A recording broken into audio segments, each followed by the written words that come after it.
if you want to earn more money without buying another property, I've got 3 simple ways landlords are boosting their rental income without incurring more properties and buying more properties.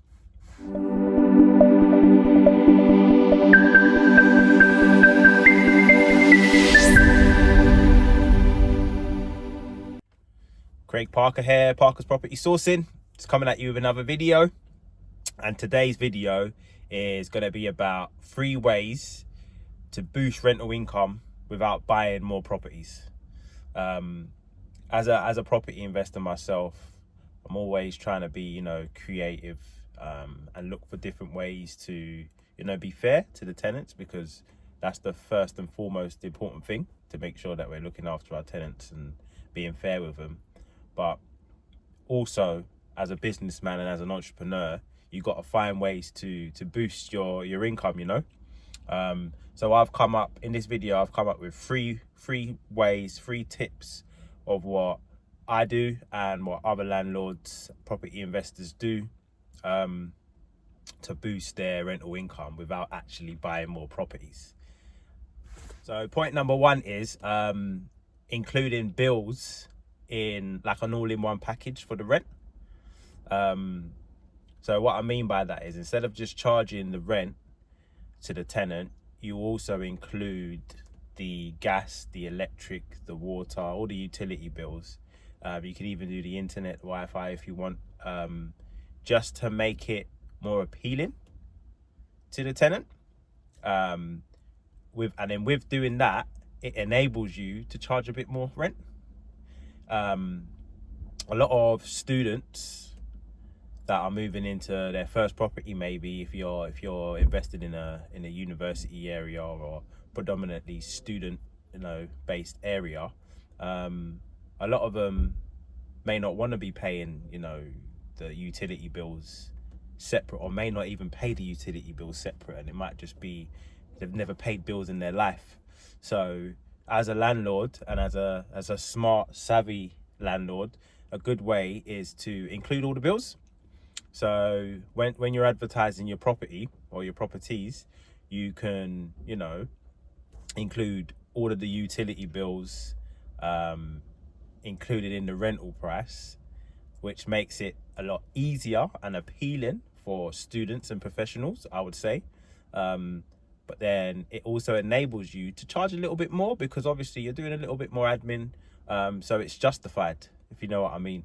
So that's one way where you can really up the rent or increase on the rent. But it's a win-win. It's a win-win for you as the landlord, as the investor, because you're making a bit more money. And it's also a win-win for the tenant, because they know they've got one payment to pay to you, the landlord, every month, and they haven't got to think about anything else. So that is one really smart way to, get a bit more monthly rental income from your current properties without buying another house. So tip number 2 is a common one, but it works, and it's doing small refurbs. So it's a really simple way, to up the rent. If you can just do upgrades to like kitchens, modernize your kitchens, your bathrooms, laying like laminate flooring down in the whole house. When your property's on the market and you've got a new kitchen, bathroom, new flooring, it's decorated really nice, like refurb basically, which I always talk about including in the return on investment.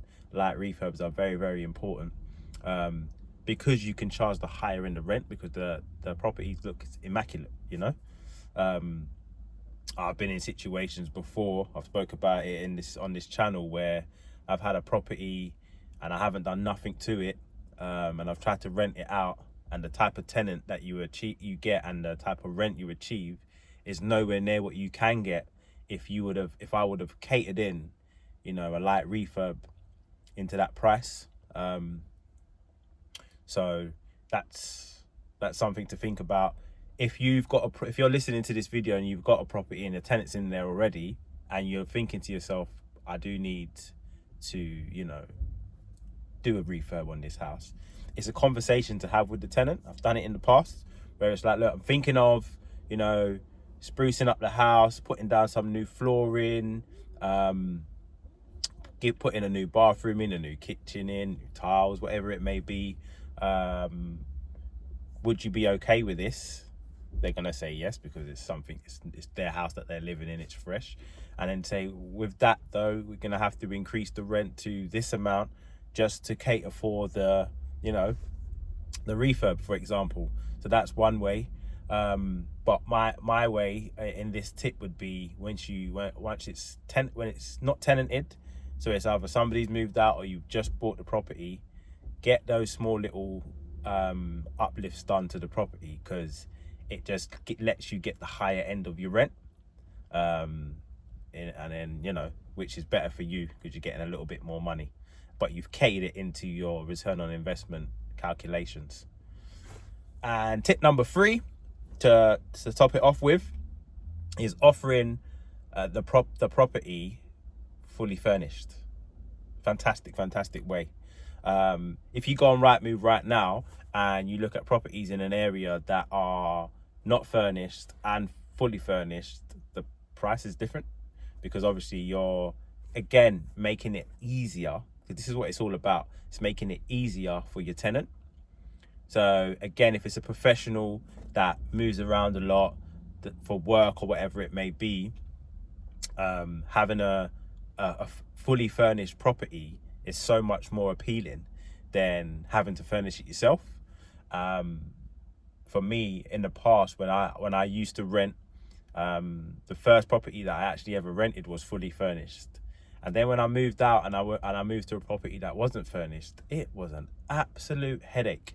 Honestly, it was a headache. So that another way you can up your rent is by, you know, getting some nice, and I wouldn't say to get cheap furniture, if I'm honest. You can get some nice, decent price furniture that are quite luxury looking, which, you know, it makes it more appealing, especially with, like, when it's on Rightmove and Zoopla and there's pictures of the property fully furnished with luxury looking furniture, and you are charging an extra £200 a month for a comparison house without any furniture. It, you know, it will stand out. For me, it will stand out, and it just make it a lot easier for the tenant. And another good thing with having a fully furnished property, in my experience again, is that you can get corporate lets. So corporate lets is something that I can go into a little bit later down the line in another video. But like, if again there's a project happening in an area, a big building project, and you know they need to, the company that are doing the project need to house or home certain people for a year or however long the project's happening, they look for properties like that are fully furnished, ready to go, easy. Corporate lets pay a bit more as well on a monthly basis. So yeah, it opens up a lot more avenues and doors for you being able to furnish the property before the tenants move in. So just to recap quickly, 3 ways to boost rental income without buying another property. Number 1, including all the bills, utility bills, every single bill that comes with a household in the rent is one way you can up it. Number 2, small refurbs, uplifts to the property, just gives you a bit more moving power, selling power. If you've got a new bathroom, a new kitchen, new flooring down, nicely decorated house. And number 3, offering properties that are fully furnished. Makes it a lot easier for the tenant, and it gives you a bit more leverage on what you can charge on the rent. Those are 3 ways that I've practiced myself. It's not technical stuff. This is not a technical video. Nothing I talk about is technical. It's very simple. You furnish the property with nice looking furniture, you can charge more rent. Do a small refurb, you can charge more rent. Include the bills, you can charge more rent. I've been Craig Parker. Till next time.